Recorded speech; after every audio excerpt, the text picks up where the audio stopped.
Hello everyone, my name is Adrian and today I'm showing you how to make compost. Homemade compost is the key to a thriving garden, and once you start using it, you'll never look back. That's why this topic is so important. If you have any questions at any point during the video, please don't hesitate to drop them in the comment section. We're happy to help. Let's go ahead and jump right into it. First things first, find you a spot where you're going to put your compost. Whether that's a compost bin or a designated spot in your yard. It could be the corner of your yard or wherever is best for you. And that way you know exactly where you're going to put your greens and your browns. Next, you will want to start collecting carbon materials. We like to use leaves and wood chips, but there are also many other good options. As far as nitrogen, we like to keep a 5-gallon bucket in our kitchen so that while we're cooking, we can collect the scraps easily.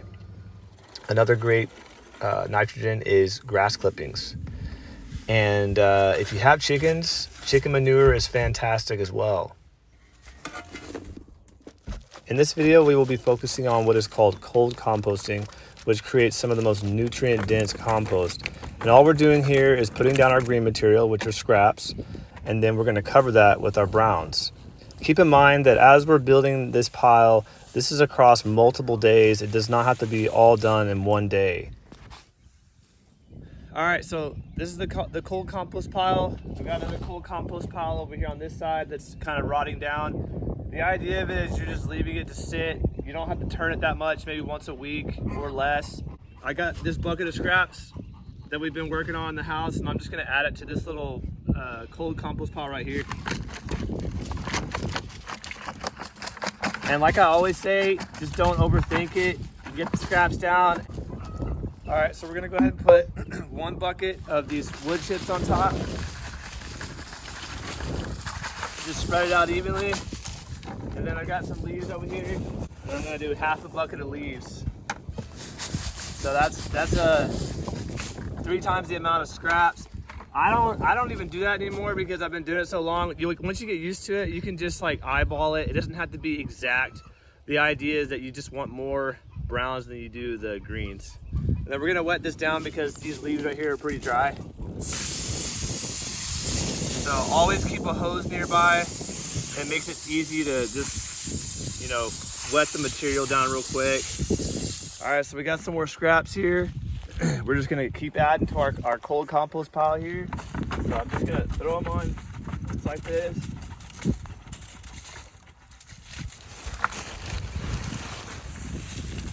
Just cover up all your scraps.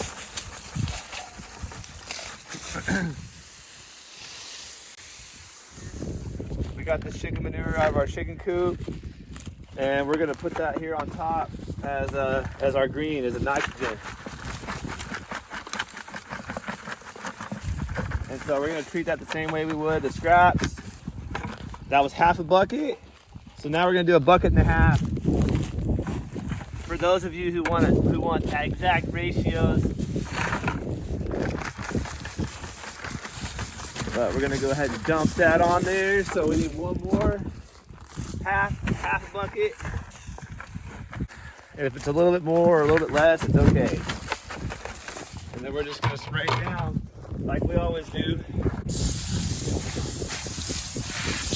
that's it.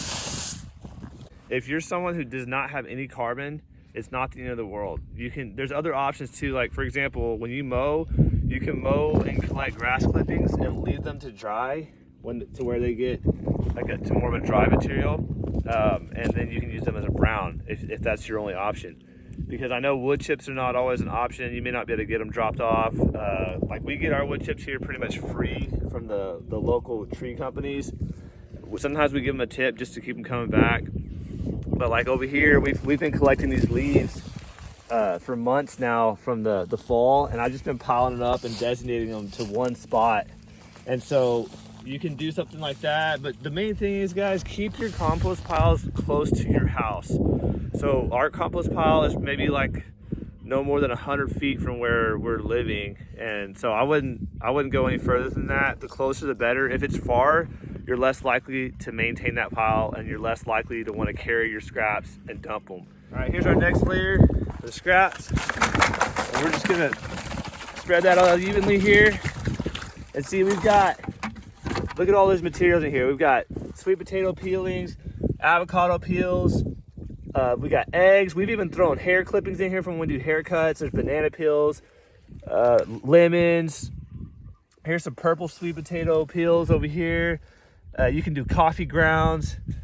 There looks like some old bread or maybe like a biscuit. I mean, there's all types of stuff you can throw here. Onion peels are being thrown in here. Everything that normally would go get thrown in the trash that's from your whole foods that you're eating can go right into your compost. So we're just gonna go in here and we're gonna cover our pile. And I'm not putting, you know, an exact ratio on this. I'm just covering my scraps. One of the great things about carbon or brown materials is that it keeps your pile from stinking. If you just do green materials, it's gonna stink a little bit. But the browns, they really help take that smell away.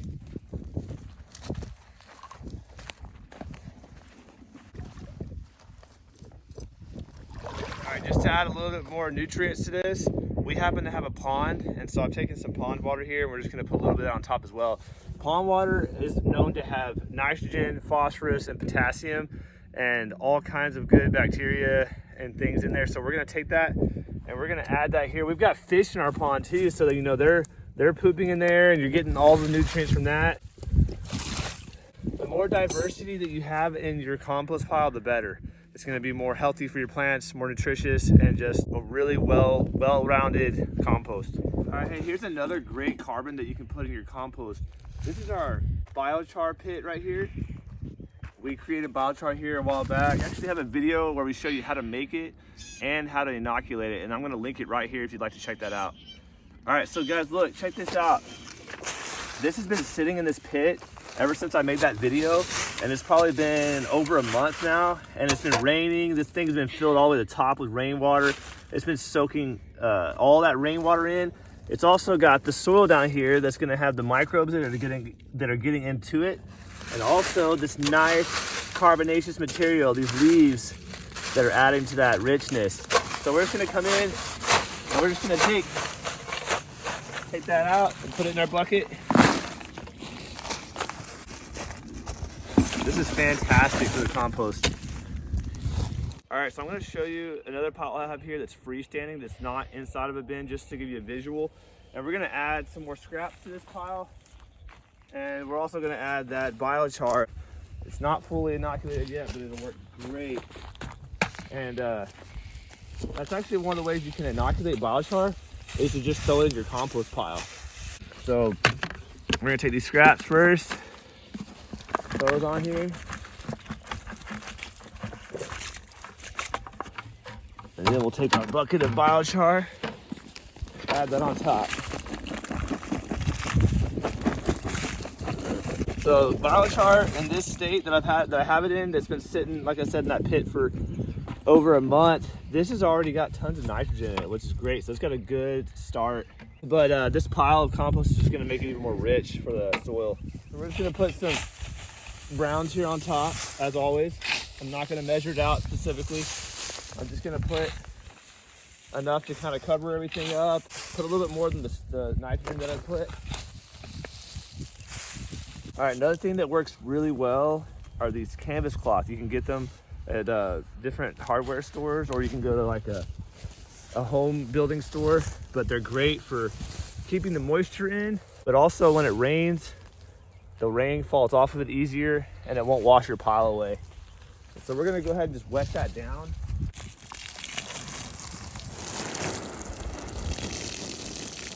All right, guys, so this is my other cold compost pile. It's been sitting here for about a month. Well, we've turned it maybe once, okay? This is a good example that there's no one shoe fits all. You don't have to turn it every week. You could do every month if you wanted to. The more you turn your pile, the quicker it's gonna decompose, and it just helps that process, but you don't have to do it all the time if you can't do it.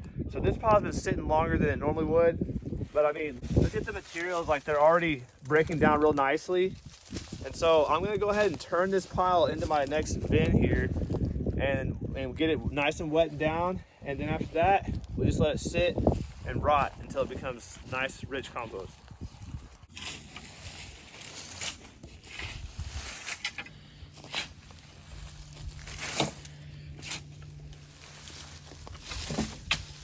Guys, what's really cool about this is we have turned what would normally go into the landfill, stuff that like people throw leaves in the landfill, they throw wood chips, they throw scraps, all the stuff that would normally be trash is being turned into nutrient dense compost. That's amazing. Sorry, I get excited about this stuff because this is really cool to me, especially since we're not having to buy compost. We used to have to buy compost at the store all the time. It's expensive. And not only that, not only is it more expensive, it has nothing near the nutrient quality that this compost has.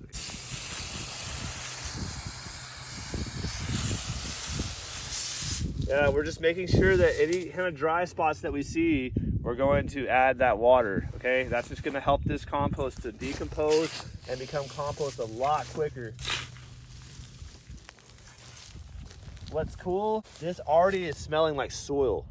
And that's a good indication that this is pretty much ready to go. You could take this compost as is, and you could already put this in your garden. It doesn't have to be fully broken down. This stuff is excellent food for your plants. It takes a little bit longer to break down in the soil, which just means the food's gonna last longer for those plants. Look at that. There's worms inside there. They love this stuff.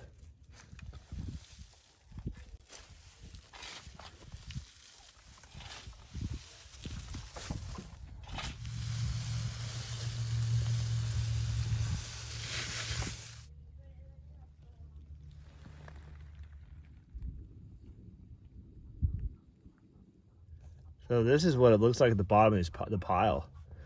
This is already ready to go. This is finished compost right here. All right, so I want y'all to keep in mind that when you're doing compost, at the very bottom or like the middle of the pile, there's really good stuff that's pretty much ready to go, and you can kind of harvest that as you go. You don't have to wait till it's all finished. So like, here's a good example. Like, look at this compost right here. I mean, it's amazing. So this is what it's all about right here. This is the goal, is to get your compost that you can use in your garden. Okay, that's the goal.